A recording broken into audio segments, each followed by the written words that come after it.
The modern day video game is very rarely one-dimensional. There aren't many games that have you go from A to B without some perks along the way. One such perk that you're likely to encounter is the Easter egg, a small sign that the creators of the game had a sense of humour.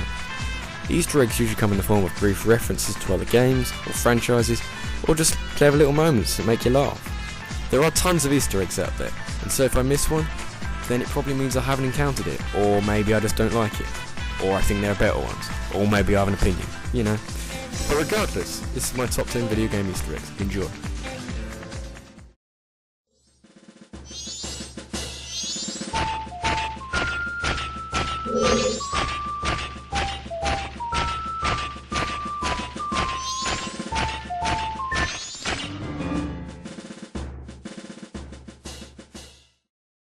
Some Easter eggs, while hidden, are still pretty easy to find.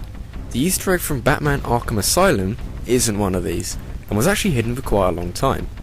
In the Warden's office in the Arkham mansion, there is a wall. Just a wall. But that's not the Easter egg, don't worry. The strange thing about this one is it is just a wall, not one of those really blatant Legend of Zelda balls that might as well have an arrow pointing to it saying, "Hey listen, there's something behind this wall," just in case you couldn't tell. Damn you Nintendo and your assumptions that your consumers are idiots. But back to Batman. This isn't obvious at all, and you actually have to put some explosive gel on the wall in order to blow it up, revealing a hidden room. It's not on a map or any scan, but it's there. And inside this room is a preview for Batman Arkham City, with concept art and key quotes related to the game. It's a nice touch by the developers, designed to get the players excited for the next game. Just a shame that it wasn't more obvious, I guess.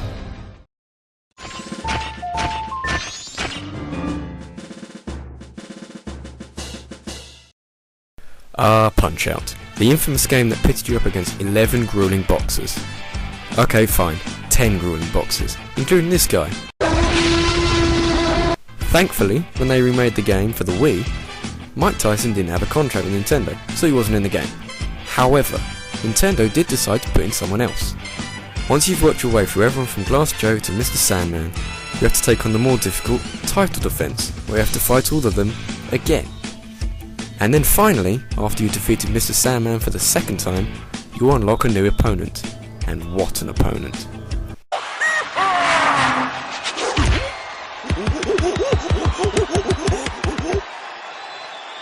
How awesome is this? You, plucky Little Mac, against the incredible powerhouse of Donkey Kong, one of the best possible scenarios they could have thought of for this game. As a fighter, he's no slouch, especially considering that he's effectively the final fight in the entire game. But fighting him is just such a laugh with all his hilarious antics. Just look at that face. I think that's all I have to say about this one. Next!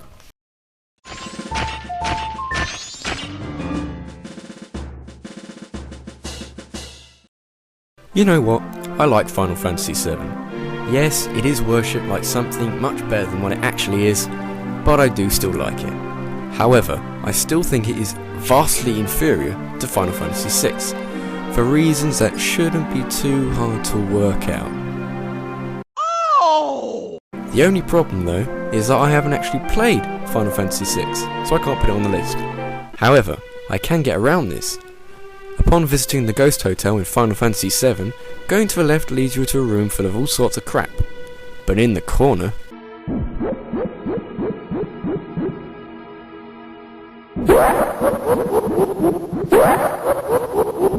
it's a random pumpkin in a corner of a room full of junk that has a Kefka laugh. I can't find anything wrong with this.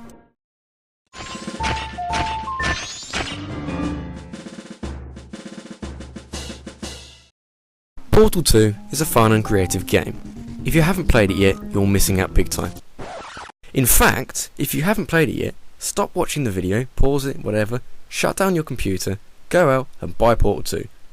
Besides, I'm only going to spoil the ending anyway. After the awesome confrontation with Wheatley at the end of the game, GLaDOS sets you free and puts you on an elevator. Until...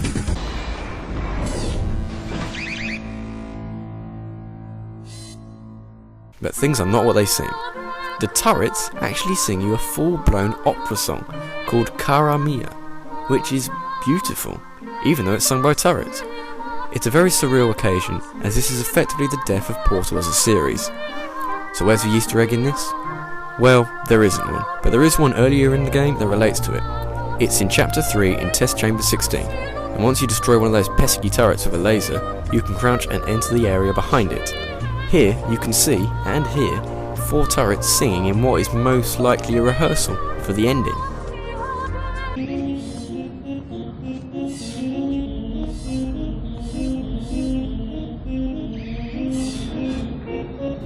God bless you, Valve.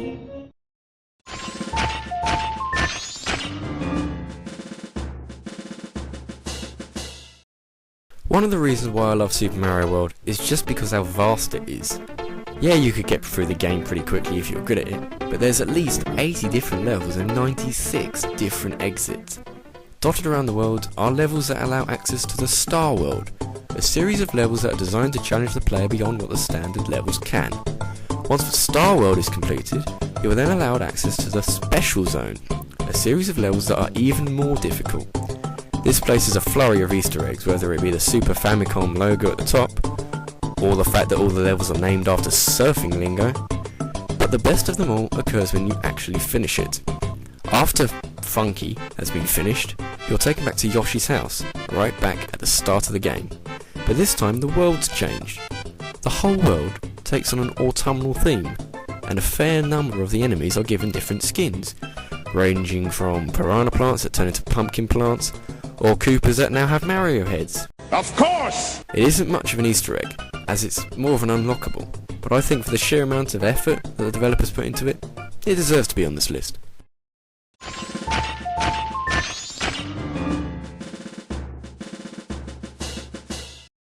This next Easter egg is one of the more famous ones, but it's still rather subtle. It's to be found in Banjo-Tooie, which is a good start already, and weirdly, it involves one of the lesser characters in the series. In the famous tourist resort of Jolly Roger's Lagoon lies Jolly Roger's Tavern, where a seasick pirate called Captain Blackeye is sitting at a table, drinking his sorrows away. If you talk to him 3 times, he will threaten to attack Banjo and Kazooie if they do it again. On the 4th time, he'll attempt to attack the pair, but he'll fall down due to his seasickness. If you keep talking to him, he'll start to spout a series of random quotes. But if you put them all together, it reveals something rather interesting about this apparent minor character. The first quote, "I had a dream," corresponds to Banjo-Kazooie's original title, Project Dream, which is a completely different game. The second, "I were in this fine game," is about how he was a character in Project Dream. But the third and final quote, "A bear stole me glory, looked a bit like you did," is what makes this Easter egg so interesting. This implies that not only was Captain Blackeye a character in Project Dream, but he was a main character, a character that was replaced by Banjo when it was redeveloped. So much for a minor character then.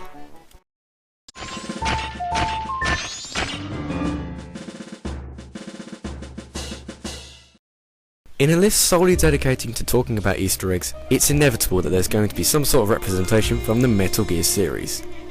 Kojima and his crazy Japanese friends have put everything from references to Nintendo to putting real-life products in their game, but the best of the bunch, as is often the case, is to be found in Metal Gear Solid 3. Just after halfway through the game, Naked Snake is captured and tortured by Colonel Volgin, at which point he loses his eye and is thrown in prison. If the player saves and quits while in the prison cell, when the save is loaded, the game suddenly changes. Completely out of the blue, the player is thrown into Snake's dream, which consists of, well, this. In what I can only call Devil May Cry Light, you are a character with hooked swords fighting off zombie-like enemies, all controlled by the player. At certain points within the dream, the character will transform into a monster himself that can tear through enemies very easily, and can also walk through walls. This whole sequence lasts for about 5 minutes before Snake wakes up and you're thrown back into the main game. This sequence, also known as Guy Savage, was written by Shuyo Murata, and was originally designed to be a completely different game, but was later cancelled. It's been said before, and I'll say it again. That crazy Kojima.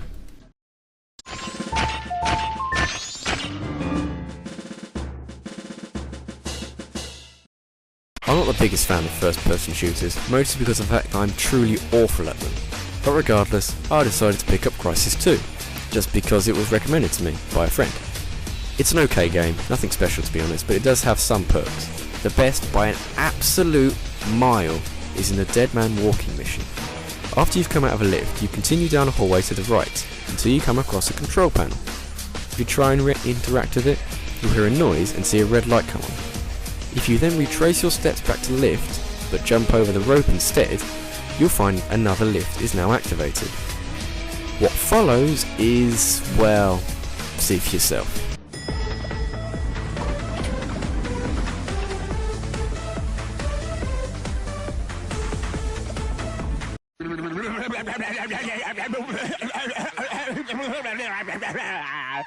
This is the greatest thing ever. I don't even know what to say about this if I'm honest. In fact, I'm going to do some editing. Talk amongst yourselves for a while.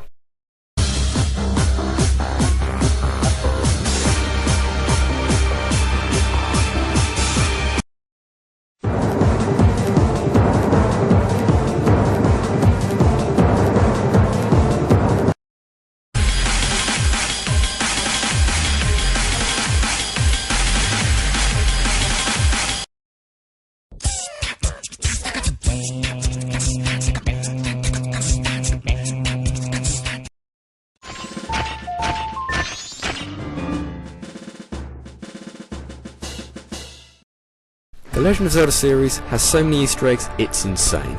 The whole of Link's Awakening is just one huge Easter egg when you consider the number of Mario references they put in. Hell, even in the E3 trailer for Skyward Sword they put in an awesome song that was later revealed to be Zelda's Lullaby in reverse. But one Easter egg puts them all to shame. It's better than all the cuckoos put together. It's one of those Easter eggs that will probably never happen again, and has entered Legend of Zelda folklore because of its uniqueness. I'm of course talking about the Chris Houlihan room from A Link to the Past. This is just so weird.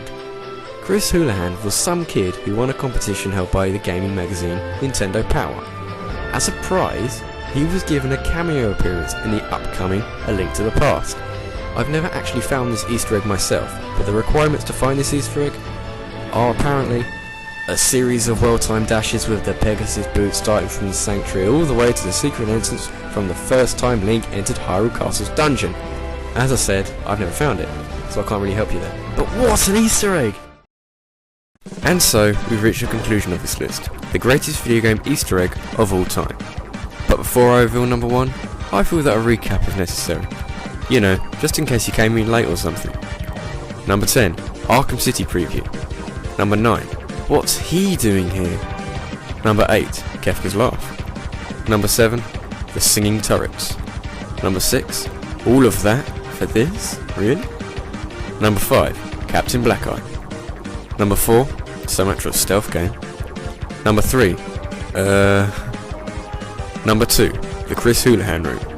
And my number one favourite video game Easter egg of all time?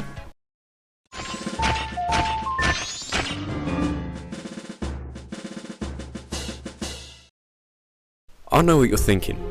What could possibly be something as weird and as left field as the Chris Houlihan room? Well, a certain Kazumi Totaka managed something incredible. Haven't got it yet? What about this?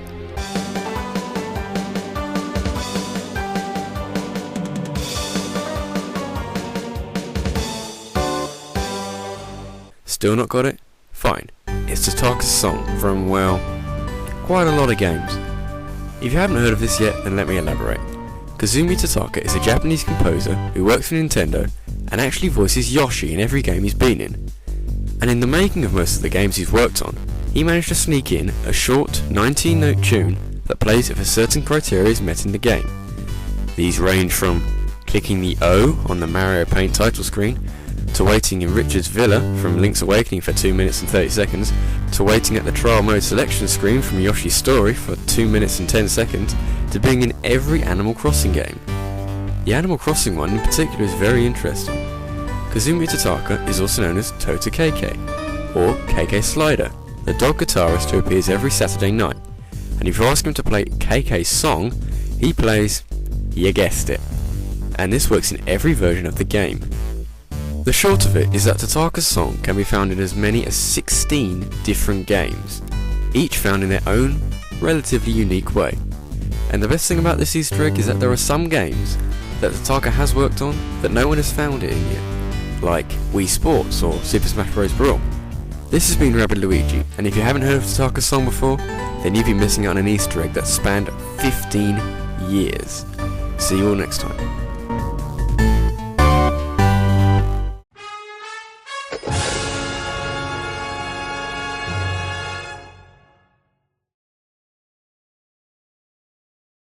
My nipples are very sensitive.